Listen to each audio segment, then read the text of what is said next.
Thank you, ladies and gentlemen, from the Castle Leisure Centre in Bury to the world via YouTube and Hatton Boxing TV. Here we go with the main event of the evening. This is a Clash of the Roses event. It's Lancashire versus Yorkshire. This bout sanctioned by the British Boxing Board of Control.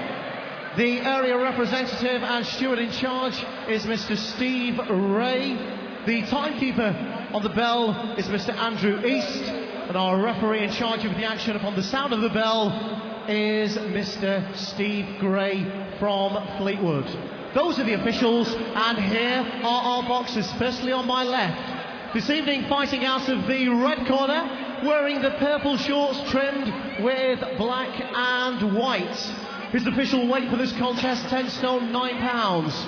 His fight record reads 3 victories with 2 defeats. Ladies and gentlemen, introducing from Rotherham in Yorkshire, would you welcome Martin Shaw. And across the ring stands his opponent, undefeated, 4 visits to the ring with 4 victories. On the scales at 10 stone 10 pounds, and this evening he chooses to wear the black and white shorts. Ladies and gentlemen, from Kirkham in Lancashire, would you please welcome the undefeated Adam Little.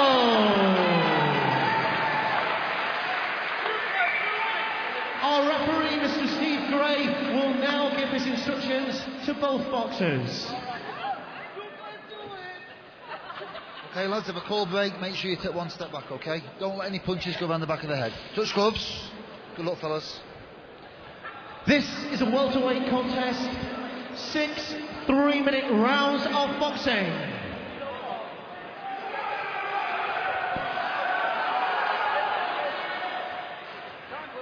Seconds out, round 1.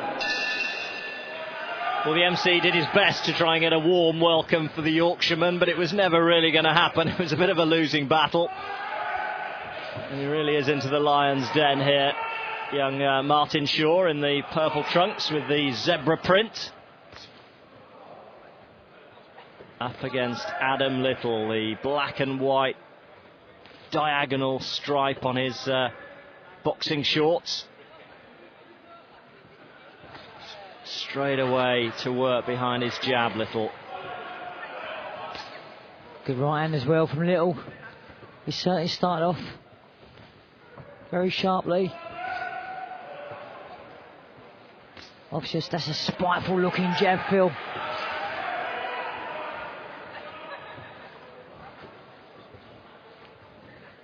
Shaw's face looks red and already. I was going to say, it's woken him up, if nothing else.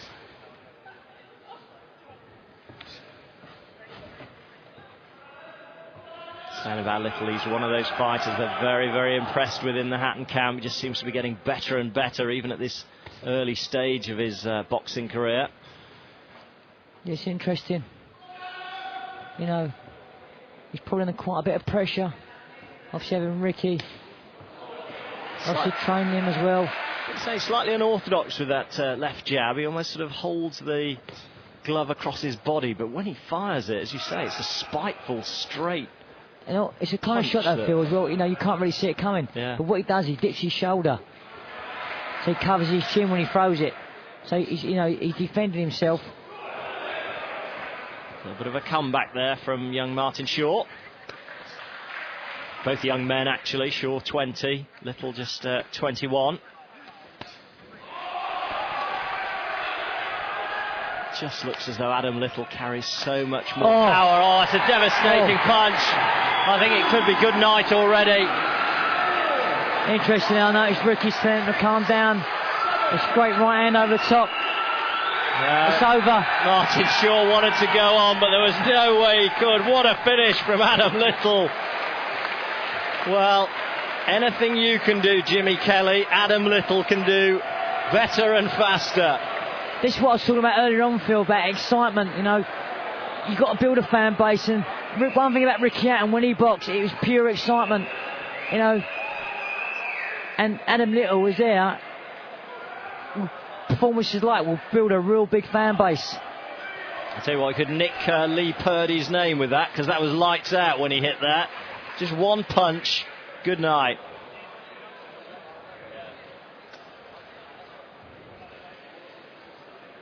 Again, credit to referee Steve Gray, he was right in there. Firstly, please show your appreciation for the efforts of both of our boxers.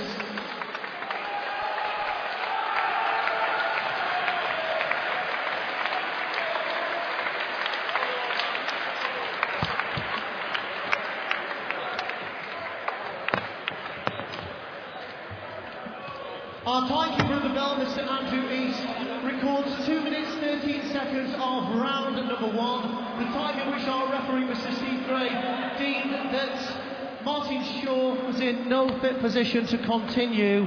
Therefore, our winner, and still undefeated as a professional boxer, from Kirkham, Lancashire, Adam Little.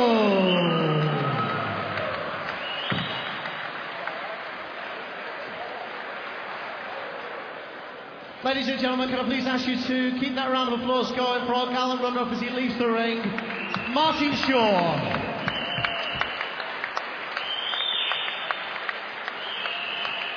Well, those are the pictures that will be in the local papers of Adam Little. I said he was little by name at the moment, but he'll be a big name. I don't think there's much doubt about that, and he certainly enhanced his reputation tonight, because anybody who's watched that, either live here in the arena or on their computer, television, whatever at home, that was some performance, some punch. There was just no way back for poor Martin Shaw. And in devastating quick fire time, Adam Little makes it 5 from 5, the perfect 100% record. And I'm sure he and his cornerman Ricky Hatton will be delighted. And just as soon as we can, we'll grab a word with them ringside.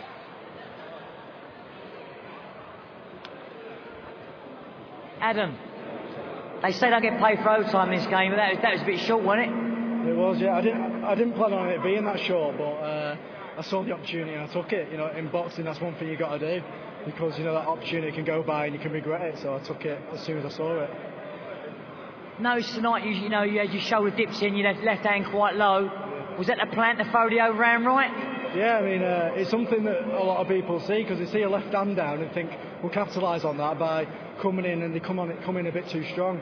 My right hand's there ready for him whenever they want to come in. I said in commentary, it was very clever the way you dip your shoulder into your chin, yeah. So you can throw that jab by being low, and obviously then produce that perfect right hand. Yeah, I mean, obviously your jab sets up everything. And everything comes off my fast jab. You know, people are a bit startled by it at the start. So, you know, obviously I didn't intend to be that quick, but I saw the opportunity. I saw he had a little wobble just from a little right hand that I did over the side, and I thought I'd use my head. Went to the body, then straight back to the head again. You know, tried to use my head.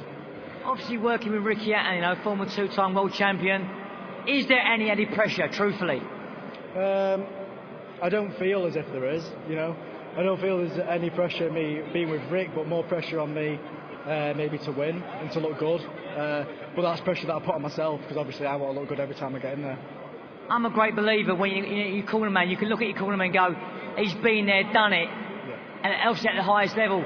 You're not going to get no one better to work with, are you? No, that's exactly it. You know, he's been there, he's seen it. He's seen all the different styles, so it's top. I can't ask for anything better.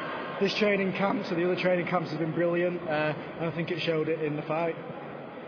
I remember Ricky in. Obviously, it's early days yet. Pleased this young man? Yeah, very much so. It's the second fight that I've had with Adam, and when you know, stylistically, you know, when you look at his style compared to mine, it's the complete opposite. But I think the thing is, as a trainer, is to, you know, not everyone trains how I used to train. You train them accordingly to the style, and that's what I think it's clear to see with Adam. He jabs from low, his shoulders, he has great reflexes, and I think I speak for Adam as well. It's fantastic when everything we work on in the gym is paying off in the, you know, in the ring. And what was interesting, you know, he was finding him early with a jab, you know, and you know, when he was catching him early, I said to him in the change rooms, if you start catching early, don't start loading up and getting careless.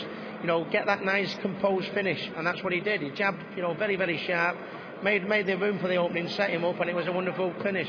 You know, I don't want to be, you know, I don't want his head to swell, but I would say near perfect. You know, can't fault him.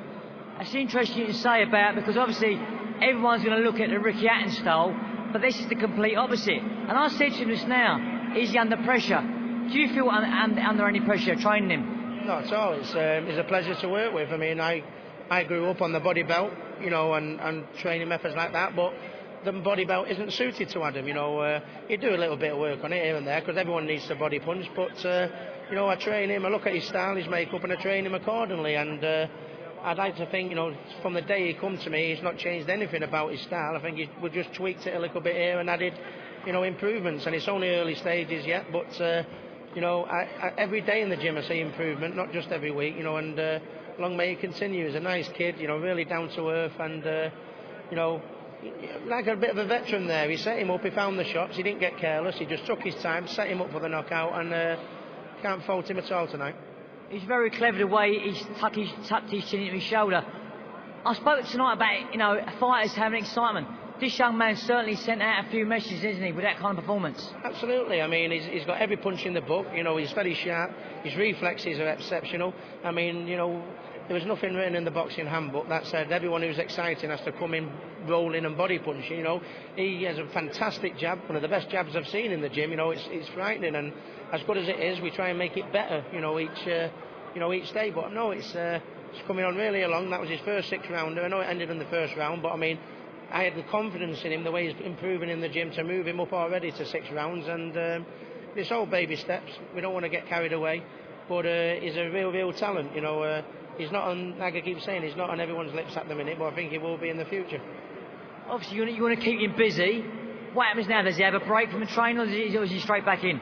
No, I mean, there's one thing that I take into being a coach is to learn from my mistakes, and my mistakes is to not have too long off, go in the gym, tick over, don't let your weight go too high. So I mean, he'll have probably a week off, 9, 10 days, something like that, and then start coming in just doing a little bit here and there, you know, no graft, just keeping on top of the weight, keep improving. It's not just about, you know, you don't just go into training the minute you get a training camp, you know, you go in training all the time, because he's at the novice stage of his career, and we're only going to improve by working in day in, day out, technically, and improving. And as good as he is in all areas, we need to make that better for him to get to the level we want him to get to, which is the very top. That's very refreshing to hear. Sparring, I've been seeing you be getting some really good sparring as well, which has helped develop you as well, hasn't it? Yeah. I mean, obviously, I was with sparring Tyrone Nurse coming up to his prize fighter, which he did brilliant in, you know. And then I've had a few sparring with Matthew Hatton coming up to his Cobra fight. And in my eyes, I couldn't have asked for any other sparring, any better sparring. And as everything, it shows, it might have been, you know, just under 1 round, but I think I showed a vast improvement from even my last fight, and that's what I do in every fight. I want to look improving. It's nice to see your fans come out. I'm sure you want to say something to your fans before you go. I mean, it's lovely to people come and watch me, you know, and I can't thank them enough. You know, it means the world to me for people to come and watch me. Well done tonight, brilliant. Well done.